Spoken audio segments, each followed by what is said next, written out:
Hello and welcome to this week's Rotherham Advertiser SportsChat Podcast. Joining me around the table, as always, is Miller's correspondent David Beddows. Hello.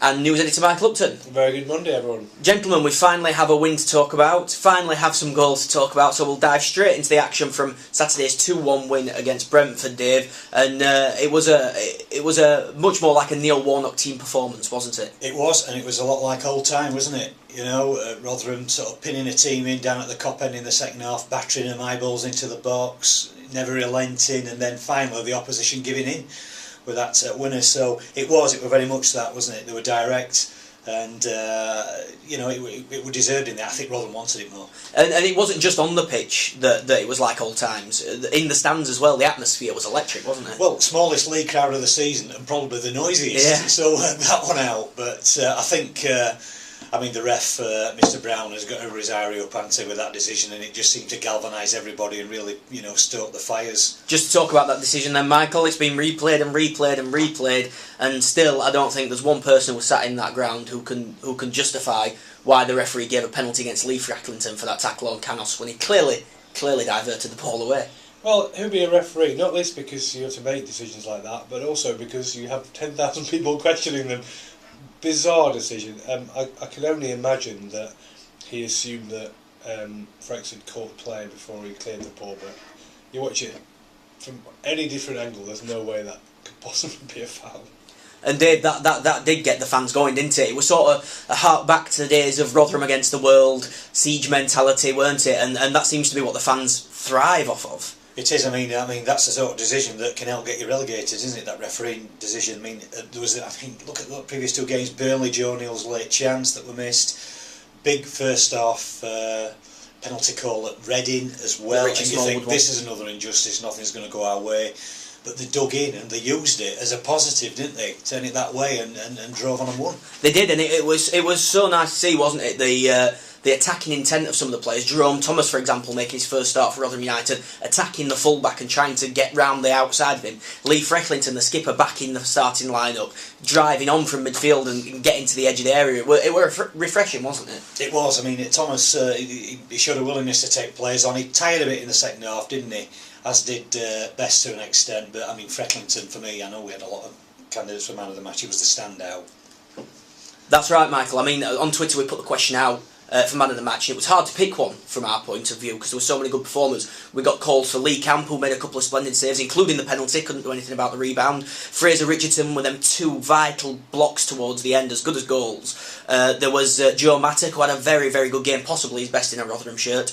Jerome Thomas making his home debut, attacking. Lee Fracklinton coming back into the team. It was all over the pitch, Michael. You not even mentioned Danny Ward, who scored the winning exactly. goal, which is surely a crucial. That's an interesting thing. I don't know if it resonated with you. Exactly a year ago to this weekend was the Millwall game. It was. And Danny Ward scored. There was a late winner that came from a corner.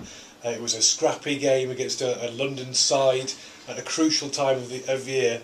And who knows, that was seen as something of a bit of a turning point, a bit of of useful momentum at that time. And I think it could be the same here.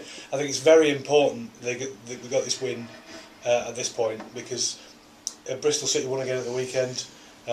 It now means MK are going to be the target, and to keep them within 3 points is absolutely vital. Well, that's important, isn't it, Dave? Because at half time of the match on Saturday, Rotherham were 7 points adrift, and then at full time they're only 3 points adrift. It shows how quickly things can change in this league. 45 minutes, and Rotherham have gained 4 points. I know, it's amazing how it can flip. I mean, it was a late win as well, wasn't it? Late-ish for Blackburn against MK Dons. And what a goal as well. I mean, Gomez is not going to do that every week, is he? Yeah, exactly. So thank you very much.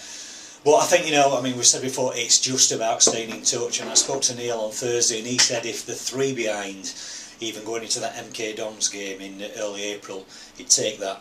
Because the win, obviously, that day will pull Rotherham level.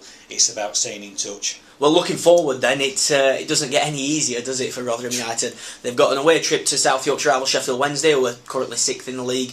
Then they entertain Middlesbrough at the New York Stadium before Derby County come to town. It's 3 of the top 6, isn't it? And Dave, like Neil Warnock has said, they've got to pick up points where they're not expected to. I mean, looking at these next 4 games, I think something like 6 points would be a decent return from them, to be honest. And then take your time, your chances from there. Anything else is a bonus, who knows?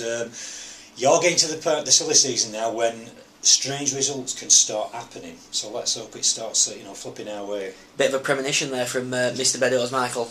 Well, it's not just the teams in mid-table that have their minds on the beach. There are going to be players playing for clubs near the top who maybe aren't used to that. Maybe the pressure of going for playoffs or promotion might get into a little bit. And I was just thinking, the irony is this weekend's match is one of the first where we said it's a winnable game for Rotherham, and they've actually gone and won it.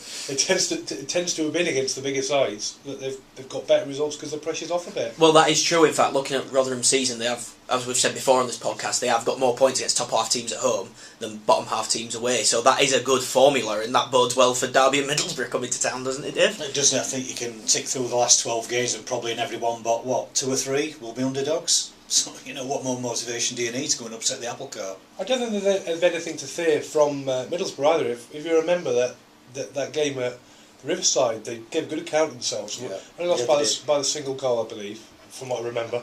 And I wouldn't say they were unlucky to lose that, but it wasn't like they were battered out of sight.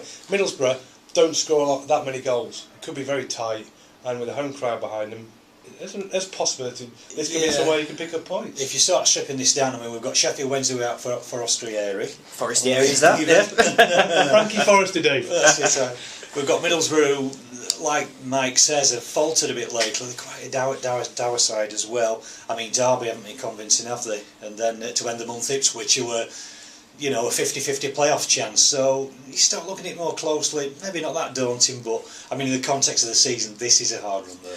Dave, I just want to talk to you as well a little bit about Lee Frecklinton. He's obviously been out for such a long time with an injury that seems to have recurred and recurred. He seems to have been a week away from match fitness for the last month. But he did finally come back into the team, and what a difference that man makes in centre midfield. It was an astonishing comeback, wasn't it? This 81 guy, minutes as well. 81 minutes. He's played, one game since Christmas? That were early January.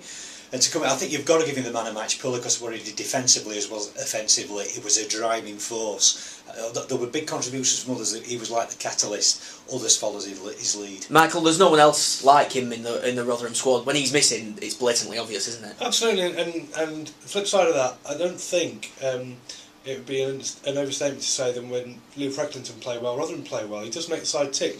I think he has an understanding with Richie Smallwood as well, which has gone back a long time. That brings out the best in Smallwood as well. And to have the two of those in the centre of the midfield makes a big difference. That's where your core is. A learned sports writer not too far from here said to me only recently that the problem Rotherham had the whole season has been the spine. So either not been fit, we look at players like Kelly, or it's just not been good enough. The exception of Lee Camp, there hasn't been enough going through the middle of the park. I think to have their talisman in Frecklinton back, they get a bit more defensive solidity, and the strikers start scoring goals. Which they both did. Pleased both to see Derbyshire on the score sheet 2 again, of the 3 but strikers. frankly he needs to have a look at white letters on a white background.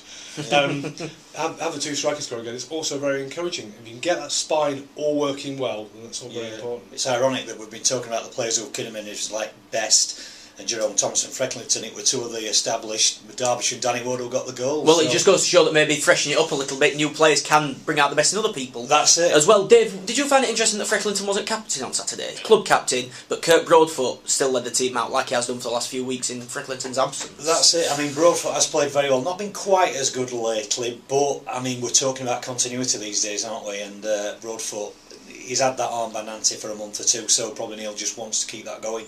And it could be a case of as well, Neil knows Kirk Broadfoot better than he knows Lee Frecklinton in terms of on the pitch because he's seen him more. That's it. Imagine if that is a weight lifted on Frecklinton's shoulders, not having the captaincy, then long may it continue. Maybe that helped him. And I suppose he thought maybe he might only be on the pitch for an hour or something like that, so therefore exactly. He didn't want to be swapping the armband around in the game. Right, gentlemen, it's got to that point of the podcast where we look forward and get the experts' predictions.